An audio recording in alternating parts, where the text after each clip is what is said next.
જય શ્રી કૃષ્ણ ફ્રેન્ડ્સ, કેમ છો તમે? સ્વાગત છે તમારું અમારી યુટ્યુબ ચેનલ અનુસ ફૂડ ક્યુઝિનમાં. આજે આપણે બનાવીશું વેજીટેબલથી ભરપૂર અને હેલ્ધી એવો ગુજરાતી હાંડવો. ગુજરાતી હાંડવો એ ગુજરાતીઓની પારંપરિક રેસીપી છે. તે દરેક ગુજરાતીઓના ઘરમાં બનતી જ હોય છે. તેને આપણે ડિનરમાં, લંચમાં કે બ્રેકફાસ્ટમાં લઈ શકીએ છીએ. તો ચાલો રેસીપી બનાવવાની શરૂ કરીએ. તેના માટે મેં અહીં સવારે 1 કપ ચોખા, અડધો કપ અડદની દાળ અને અડધો કપ ચણાની દાળ પલાળી લીધેલી હતી. દાળ ચોખા બરાબર પલળી ગયા છે, તમે જોઈ શકો છો. હવે તેને આપણે મિક્સરમાં ગ્રાઇન્ડ કરી લઈશું. મિક્સરમાં ગ્રાઇન્ડ કરવા માટે હું અહીં ખાટી છાશનો યુઝ કરું છું. તમે છાશ ના હોય તો પાણીથી પણ ગ્રાઇન્ડ કરી શકો છો.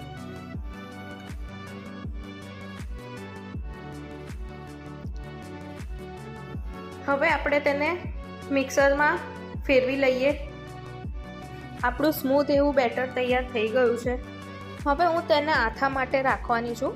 તો આપણે 7 થી 8 કલાક તેને આથો લાવવા માટે હું તેને સાઈડમાં મૂકી દઉં છું. બીજા દિવસે સવારે જોઈશું તો આપણો સરસ એવો આથો આવી ગયેલો છે. હવે આપણે એક કાકડીને ગ્રેટરની મદદથી ગ્રેટ કરી લઈશું. જો કાકડીની જગ્યાએ તમે તમારા ઘરમાં જે બી અવેલેબલ શાકભાજી હોય તે તમે યુઝ કરી શકો છો. હું અહીં આ હાંડવો બનાવવા માટે એક કાકડી, એક ગાજર અને એક નાની અમથી દૂધીનો યુઝ કરું છું. તમે એકલી દૂધી પણ યુઝ કરી શકો છો, પરંતુ આ ત્રણેયનો યુઝ કરવાથી હાંડવો ખૂબ જ સ્વાદિષ્ટ બને છે અને પોષક તત્વોથી ભરપૂર બને છે. હવે ગાજરને ભાઈ આપણે ગ્રેટરની મદદથી ગ્રેટ કરી દઈશું. તેવી જ રીતે એક નાની દૂધીને પણ આપણે ગ્રેટરની મદદથી છીણી લઈશું.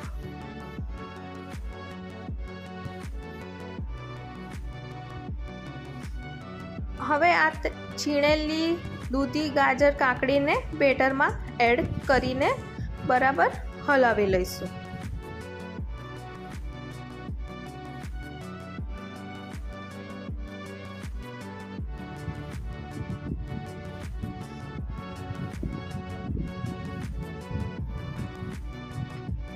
ત્યારબાદ તેમાં હું અહીં લસણ અને મરચાંની પેસ્ટ એડ કરું છું. અહીં મેં 1 ચમચી લસણ મરચાંની પેસ્ટ એડ કરી છે. ત્યારબાદ 1 ચમચી હળદર એડ કરીશું. 1 ચમચી ધાણા પાવડર એડ કરીશું. સ્વાદ મુજબ મીઠું એડ કરીશું. હું અહીં 1 ચમચી મીઠું એડ કરું છું. તમે તમારા સ્વાદ મુજબ મીઠું એડ કરી શકો છો. સ્વાદ મુજબ તમે અહીં ગોળ કે ખાંડ યુઝ કરી શકો છો. હું અહીં ગોળ યુઝ કરું છું.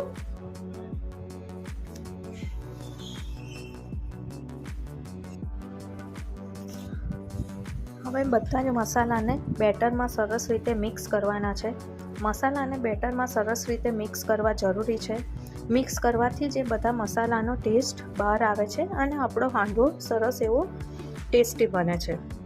હું અહીં હાંડવામાં એક વઘાર કરું છું. મેં અહીં એક વઘારિયું લઈ લીધેલું છે. તેમાં 3 ટેબલસ્પૂન જેટલું ઓઇલ એડ કરીશું. ઓઇલ ગરમ થયા બાદ તેમાં 1 ચમચી રાઈ એડ કરીશું. ત્યારબાદ તેમાં 1 ચમચી જીરું એડ કરીશું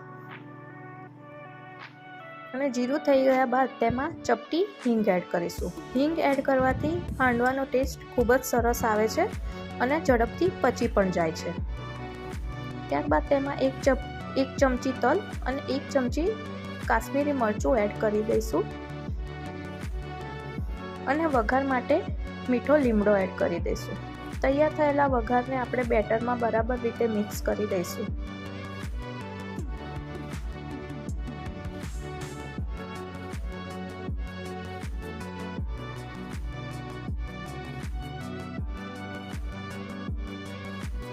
વઘારને બેટરમાં બરાબર મિક્સ કર્યા બાદ તેમાં 1 નાની ચમચી ખાવાનો સોડા એડ કરવાનો છે.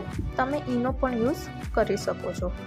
અહીં મેં આથાવાળું બેટર યુઝ કર્યું છે એટલે 1 નાની ચમચી જ ખાવાનો સોડા યુઝ કરું છું. હવે આ ખાવાના સોડાને બરાબર બેટરમાં મિક્સ કરી લેવાનું છે અને અહીં ધ્યાન રાખવાનું છે કે ચમચાને એક જ ડિરેક્શનમાં હલાવીને આપણે ખાવાના સોડાને મિક્સ કરવાનો છે. હવે હું અહીં એક નોનસ્ટિક કઢાઈ લઉં છું. નોનસ્ટિકમાં મેં અહીં 3 થી 4 ચમચી ઓઇલ લઈ લીધેલું છે અને ઓઇલને નોનસ્ટિકમાં બરાબર સ્પ્રેડ કરી દઈશું, તેથી આપણો હાંડવો નીચે ચીપકે નહીં. તૈયાર થયેલા હાંડવાના બેટરને આપણે નોનસ્ટિકમાં એડ કરી દઈશું. હવે તેની ઉપર હું તલ સ્પ્રેડ કરું છું. તલને સ્પ્રેડ કરવાથી તે દેખાવમાં ખૂબ જ સરસ લાગે છે અને તલનો ખૂબ જ સરસ એવો ટેસ્ટ આવે છે. હું તલની સાથે અહીં રાઈ અને મરચાંનો વઘાર પણ રેડું છું.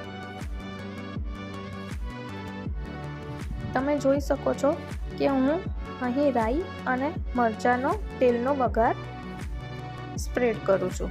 જો તમારે વઘાર ના કરવો હોય તો આ સ્ટેપ તમે સ્કીપ કરી શકો છો. આ રેસીપીમાં હું અહીં 2 વાર વઘાર કરું છું. એક બેટરમાં વઘાર એડ કરું છું અને એક વઘાર ઉપરથી રેડું છું.